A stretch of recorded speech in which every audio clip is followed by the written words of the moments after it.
Resident Evil is a massive franchise that needs little introduction. With 3 decades of the survival horror that started it all, fans have gotten to know Capcom's tentpole franchise through 29 games, 7 live-action films, 4 animated movies, and even 2 Netflix shows. Resident Evil turns 30 in 2026, and I think Capcom has some huge surprises coming. Here are my top 5 wishes for what we'll see when the series hits this milestone.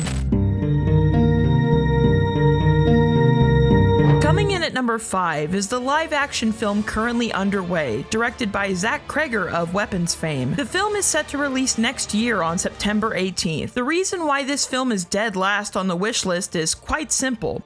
I don't have much faith in this project. Zach Cregger pays a ton of lip service to being a fan of the games, mimicking the same talking points and corporate buzzwords usually delivered to the fanbase from the directors of these live-action adaptations in order to assuage fan concern. You heard it the first time with Paul W.S. Anderson, and you heard it a second time with Johannes Roberts. It's usually the kiss of death with these adaptations. For example, Cregger is quoted as saying in an interview with IGN, "It probably lives more in the world of 2 and 3, but I'd say it adheres more to the tone of 4. But you know, the thing about the games is that the game franchise itself is incredibly malleable. 2 and 3 take place in Raccoon City, and then 4 takes place in Spain, and it feels like it's in the past even though it's not. And then 7 is like a Texas Chainsaw kind of thing, and then 8 is like some ancient European village and definitely in the past. For a guy that supposedly played thousands and thousands of hours of Resident Evil games, this is an incredibly ignorant set of sentences. Saying that Resident Evil 8 takes place in the past is the first red flag. Resident Evil 8 is the most recent point in the timeline before Resident Evil Requiem. He also says the franchise is incredibly malleable. I heavily disagree with this point. The series sticks to a relatively rigid framework and has pretty consistent series rules. For example, the viruses, parasites, and mold have real-world inspirations and operate from an exaggerated scientific basis. The T-virus functions almost like an enhanced rabies virus, transmitted through bites and terminally degrading the cognitive function of its victims. The G virus is similar to cancer, causing rapid cell mutation and growth to a destructive extent. The Plaga is the most similar to the parasite species Cymathoa, which grows inside of the host and replaces tissues in the host body. The mold is a fungi-based bioweapon that operates the host like a meat puppet, similar to how certain types of fungi latch onto insects and alter their behavior. Resident Evil is meant to serve as a Jurassic Park-esque cautionary tale against corporate greed, governmental corruption, and scientific hubris. The emotional core of the story is innocent people constantly falling victim to evil, man-made destructive forces beyond comprehension. If you were to insert a paranormal or mythological enemy type, it would completely break the moral of the story. The story of Resident Evil is not a sandbox. When the series jumps the shark through boulder punching and causing countless roadway fatalities with a motorcycle, it gets ripped to shreds by the fanbase. To say that you can kind of just do whatever with the story and blend it up into whatever you want is a bit concerning.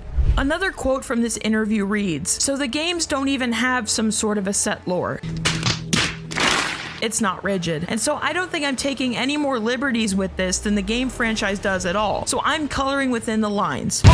This statement is remarkably untrue. The games do have set lore, like 3 decades worth. But no, presumably Chris Redfield, Jill Valentine, Leon Kennedy, and Claire Redfield just exist in a contextless, nebulous story void. Hell, it's not like I spent the last year of my life reviewing story themes and lore for these games, spending months autistically poring over canonicity or anything. How are you going to say with a straight face that you're not taking liberties or that you're coloring within the lines if you don't have the first foggiest clue where or what the lines even are? Especially when you've emphatically shouted from the fucking rooftops how your adaptation will be so accurate to the source material while excluding all of the main characters and plot points from your adaptation. Yeah, you heard me. No Chris, no Jill, no Claire, no Leon, no Rebecca, because fuck the fans apparently. Not even for the 30th anniversary of our beloved franchise can these pathetic Hollywood hacks muster up enough respect for the fandom to give us a faithful cinematic adaptation of the series. It's bullshit and a complete slap in the face. Not once can Constantine Films take a break from rubbing their nuts on our chins. Not once can a director put their own creative ego aside long enough to respectfully service the story. All I hear when Cregger spits out this pre-packaged, curated verbiage is, I'm disguising myself as a fan to pander to you in words only, as a shield from criticism. I'm going to LARP as a fellow gamer TM, while proving to you through my writing and storytelling that I have no clue on earth what I'm talking about. I really hate this premise. He also frames the games as not working on their own in a cinematic context, which I also take issue with. I could maybe buy that if you were adapting a game like Mega Man or Street Fighter, but this is fucking Resident Evil. It already has a cinematic story. All you have to do is port it from the game to the screen and clean up the plot for pacing. Hell, you can also shuffle around some elements to aid storytelling. Boom, bam, easy fucking money. There's a pervasive attitude in the IGN articles that it's way better to not adhere to the plot of the games because been there, done that. Newsflash, fans want an adaptation, not an excuse for some shitty director to create OCs or to use it as a puff piece for their own agenda. Could you imagine if Paramount had that attitude while adapting Sonic the Hedgehog? Could you imagine a Sonic the Hedgehog movie without Sonic the fucking Hedgehog? No, because that would be insane, and you deserve to get laughed out of the boardroom if you pitch that. But because it's Resident Evil, we should just suck it up and take whatever slop gets dumped on our plate? Hell no! Miss me with that shit. It's a buffet salad bar where Cregger can vapidly pick unharmonious elements like croutons, ranch, and bacon bits, slapping them together with little regard while excluding the lettuce and the tomatoes. You know, the shit that makes a salad a salad. I'm so over it. I can't stand this shit anymore. If this movie flops, Constantine should just sell off the rights and give another studio a chance to do things the right way. It's been 23 years of failed adaptations from them. That means there's only 1 year of my life that they haven't made shitty Resident Evil slop. With all that being said, I hope I'm wrong. I hope the movie can find its footing and can deliver on capturing the spirit of the series. If my assessment is correct, however, I will give this movie the ribbing it deserves when the time comes. If nothing else, I can get a video out of it for my troubles. My expectations are low, but my popcorn is ready. Coming in at number 4 is making Outbreak Files 1 and 2 available for purchase on digital storefronts. I think this entry is pretty self-explanatory, and the timing couldn't be more perfect. Resident Evil Requiem is on the way, and its main protagonist, Grace, is the daughter of Alyssa, a journalist who first appeared in Outbreak. It's literally part of the same universe. Re-releasing these games now wouldn't just be nostalgic, it actually mattered to the current story. Contrary to what some viewers might conclude from watching my remake video, I do not believe that all games need to be remade. Some games could just receive a re-release and that would suffice. I am an avid collector of these games, and the only Resident Evil games that have eluded my grasp are Outbreak Files 1 and 2, meaning I've never had the chance to play them. It seems that not many copies of this game exist in the wild anymore, which is a damn shame. It's even more rare if you're like me and you're wanting to find them in their original cases. Worse yet, you find them but they cost an arm, a leg, and a mortgage. For a broke bitch like me, that is dreadful. The original Outbreak games suffered from being a bit too ambitious for the technology of the time to handle. Right now, the only way to experience Outbreak is through Japanese ROM emulation or hunting down an old PS2 disc, a PS2 Slim, and a specific adapter cable. That's just ridiculous for a series as legendary as Resident Evil. We're talking about games that defined early online survival horror, long before most people even had broadband. According to the Pew Research Center, only around 63% of American households had access to the internet in the year 2004 when the game came out. Offering fans an easier way to obtain these titles in the current year would be much appreciated and would be a fantastic way to shine light on an old, beloved multiplayer title. Maybe Capcom could create a bundle with Requiem and Outbreak to bolster sales. That would be a neat idea. At a time now where the internet is so widely available, re-releasing this game serves as a less resource-intensive way to bring it back. After all, the fans already made a functional server for this game. If Capcom goes the Sega route and hires on some dedicated fans, it should be a simple, straightforward task. Outbreak deserves to come out of hiding.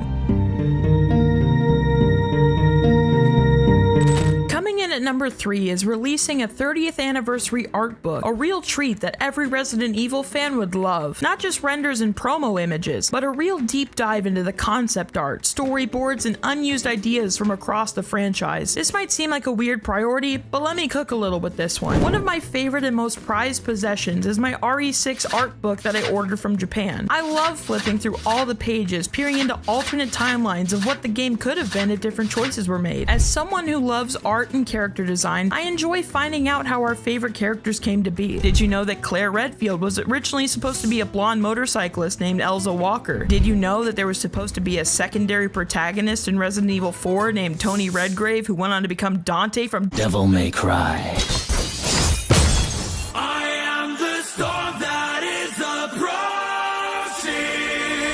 As seen with the concept art screens from the remakes, Resident Evil games go through an insane amount of changes through development cycles. A few examples of this include Ada originally being planned to appear in RE8, RE Zero starting development for the N64 DD before being moved over to the GameCube. RE4 was supposed to have an enemy called the Hookman. Excellagione was originally meant to be killed by a tyrant in early storyboards for RE5, and RE3 Remake was supposed to actually have content in it. Hell, RE4 had such a storied development that it spawned Devil May Cry and Haunting Ground simultaneously.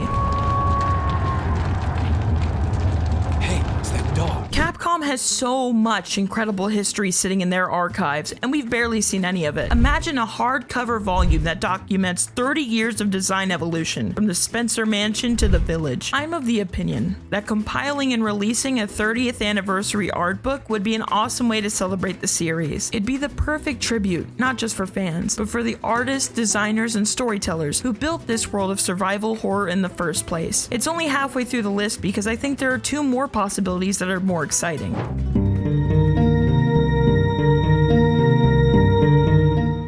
Coming in at number 2 is a remake of the game Resident Evil Zero. The original game was released November 12th of 2002 as a prequel to Resident Evil 1's remake. Resident Evil Zero is notable for being the only entry in the series to have Rebecca Chambers fully playable throughout the whole campaign. She was playable in small segments of the first Resident Evil game and in spin-offs such as Mercenaries 3D and Umbrella Chronicles. Resident Evil Zero is a rare spotlight on an often neglected character. The game has some definite high points with the iconic setting of the Ecliptic Express, genuinely likable characters, and a pretty solid art direction that keeps the game looking good all these years later.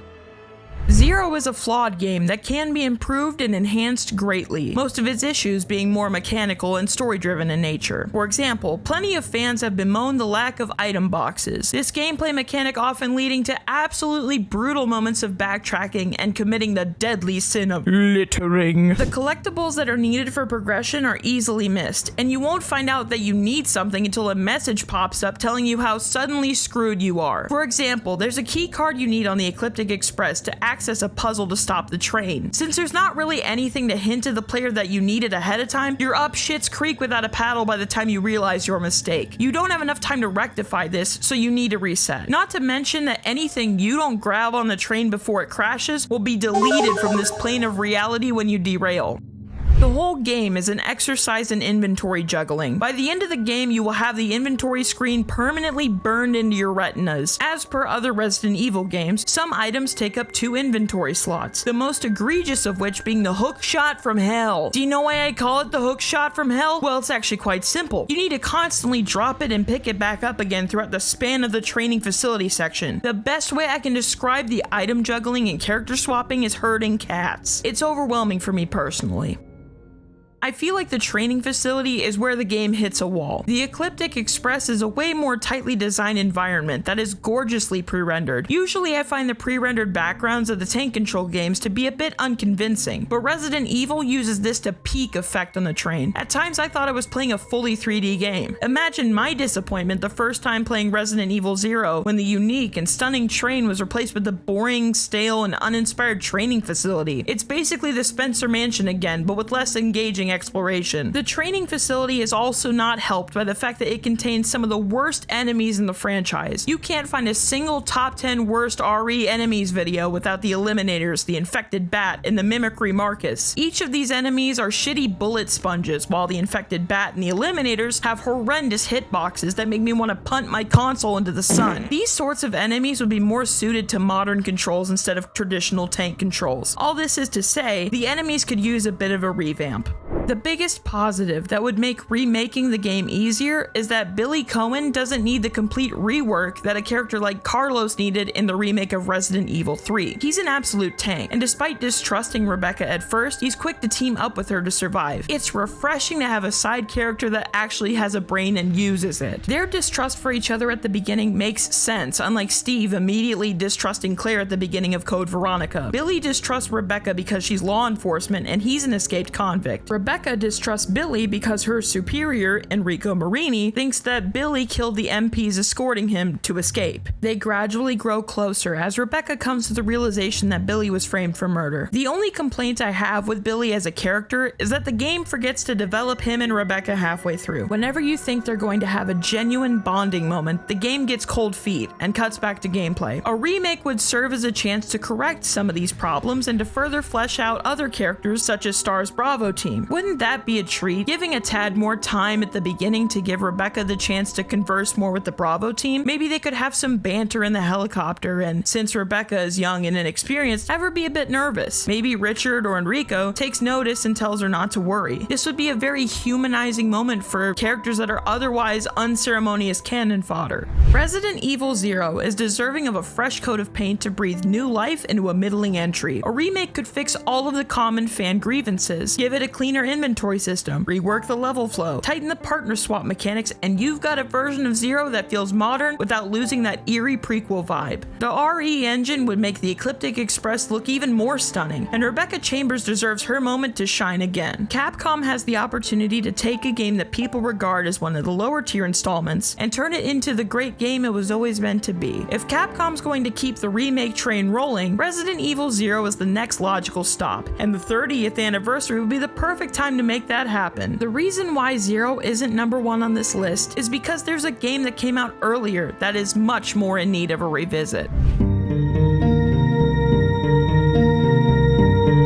Coming in at number 1 is a remake of the game Resident Evil Code Veronica. The original Resident Evil Code Veronica released on February 29th in the year 2000, a whopping quarter of a century ago. I'm sorry if hearing that made your joints crack. Remaking this game would be a great opportunity to remind everyone of Chris Redfield and Albert Wesker's rivalry, Chris and Claire's bond as siblings, and an underrated female villain in the Resident Evil pantheon, Alexia Ashford. Resident Evil Code Veronica stands as being one of the more obviously flawed and controversial games within the series. The characters introduced in this game frequently earning the ire of critics. Let's start with the Ashfords, Alfred and Alexia. Alfred and Alexia are one-off villains that don't have much importance to the wider plot. They have a tape or two that hints at their backstory, them finding out their father Alexander played God to create them, and subsequently betraying him by turning him into Nosferatu. I think it would be cool to have more tapes that chronicle the twins' revelation that their existence is a perversion of the natural order. Perhaps since Alexia is such a neurotic control freak, she has Alfred record her experiments, including the moment they kidnap their father and inject him with the virus. That hypothetical inclusion would lend more time to fleshing out the two as villains and also sets up the growing resentment of their father. I also think having notes that go more in depth with Alexia's professional rivalry with Dr. William Birkin would be cool. We get to read about the rivalry from Birkin's perspective in a journal in the RE1 remake, but hearing it from Alexia's perspective would be a nice touch. While some may love the Ashfords, certain story elements regarding them are seen as controversial these days, namely Alfred's habit of dressing as his sister. To tell the truth, I've personally never had an issue with this plot point. I've always understood it to be a result of Alfred's extreme codependency in the absence of his domineering twin sister. The cross-dressing aspect is purely coincidental, as Alfred's struggle has little to do with gender expression and is more so about lacking his own personhood. Everything he does is in service of Alexia, even to his own detriment. Alfred's identity struggle is cited as a big sticking point, but I would argue that another character has the honor of being even more worthy of an overhaul.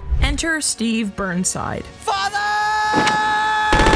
Steve Burnside, bless his heart, might be one of the most irritating characters in the franchise. Shut up! I don't want to talk about it! If I wanted to hear someone incessantly bitch about everything, I'd resurrect my grandmother. It also doesn't help that this guy has the most grating voice known to man. When he yells, it's nails on a chalkboard. Yeah! Help me! At the very least, his obvious Canadian accent is pretty entertaining. I'm coming over. Sorry about that. I said I was sorry. Every time he says sorry, I picture a scene from Letterkenny in my head. Is it come in men's? Oh, I think you come in men enough for all of us. In a better timeline, this guy would be enjoying Tim Hortons at a Calgary Flames game. He oscillates between being a massive crybaby and ogling Claire's Gia. You're meant to see their dynamic as a burgeoning romance, tragically cut short, but it lands about as well as a Spirit Airlines flight. He spends most of the time being as unlikable as a plate of unseasoned boiled chicken. How are we supposed to buy into a romance between these two when they have absolutely zero chemistry and barely any time to actually bond in any meaningful way? The whole theme of this game is familial relationships, namely between brothers and sisters. Claire and Chris represent the healthy ideal of a sibling bond, each of them functioning independently and respecting each other's autonomy. Alfred and Alexia represent the dark underbelly of codependency, Alexia domineering over Alfred and Alfred lacking a sense of himself without her. You know who else in the game has a sister? Albert Wesker. Chris, oh little fishy, come see my hook. Would you like to see it? Come with me. I'm sorry for my lack of manners, but I'm not used to escorting men. Is this guy openly gay? Because he's definitely homosexual. Maybe he's not just there on his own reconnaissance. What if he has comms with his sister Alex that Chris overhears at some point, revealing their cold and indifferent relationship? This inclusion would serve two purposes: briefly representing a third sibling dynamic to contrast the other two, and vaguely foreshadowing Alex as a threat Claire will face in Revelations 2. With the RE engine, tighter writing, and stronger character direction, Code Veronica could finally get the treatment it deserves. Dark, dramatic, and genuinely emotional. It's the missing piece in Capcom's remake lineup, and honestly, there's no better way to celebrate 30 years of Resident Evil than by giving this forgotten classic a second life. In closing, Resident Evil's 30 Years of Fear offer countless opportunities to celebrate the legacy of this long-lived franchise. This is quite the accomplishment, considering that Capcom leaves all their other franchises to wither and die on the vine. So there you have it, my top 5 wishes for the Resident Evil 30th anniversary. Some of them might be a long shot, others feel like they're just waiting to happen. But if Capcom really wants to celebrate 30 years of survival horror, this would be one hell of a way to do it. I want to hear your thoughts. What would you want to see for Resident Evil's big 3-0? A new game? A remake? Maybe even something completely unexpected? Drop your wish list in the comments. I'll be reading them and probably agreeing with half of them. On a quick side note, mine and my husband's anniversary is in 2 days. I'd figured I'd make a Resident Evil 30th anniversary video just before my 2-year wedding anniversary as a cute little project, talking about their anniversary on my anniversary. Ain't that something? If you enjoyed this video, leave a like to help other RE fans find it. And if you want more deep dives and wish lists like this, hit subscribe. We're gonna have plenty to talk about as we inch closer to 2026. Until next time, stay safe out there, and don't forget to check your inventory. Bye!